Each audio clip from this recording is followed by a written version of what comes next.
কুমিল্লা ব্রাহ্মণপাড়া সদরের শাসনগাছা টু মিরপুরগামী রাস্তায় প্রচণ্ড যানজট লেগে থাকে প্রতিনিয়ত। এতে প্রচণ্ড ভোগান্তিতে পড়তে হয় সাধারণ মানুষের।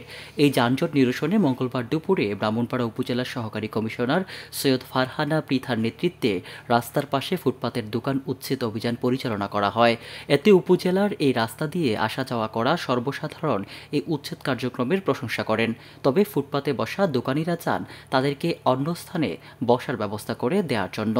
এ বিষয়ে ব্রাহ্মণপাড়া উপজেলার সহকারী কমিশনার সৈয়দ ফারহানা পৃথা বলেন, মানুষের দুর্ভোগ লাঘবে এই অভিযান পরিচালনা করা হয় এবং ফুটপাতের দোকানদারদের জন্য অন্যত্র বসার ব্যবস্থা করে দেওয়া হবে। আসলে রাস্তায় প্রচন্ড যানজটের কারণে মানুষের যাত্রীদের দুর্ভোগ লাঘবের জন্য ফুটপাত আসলে দখল করা আছে। আমরা ফুটপাত থেকে মানুষের অবৈধ যে স্থাপনা বা বিভিন্ন দোকান থেকে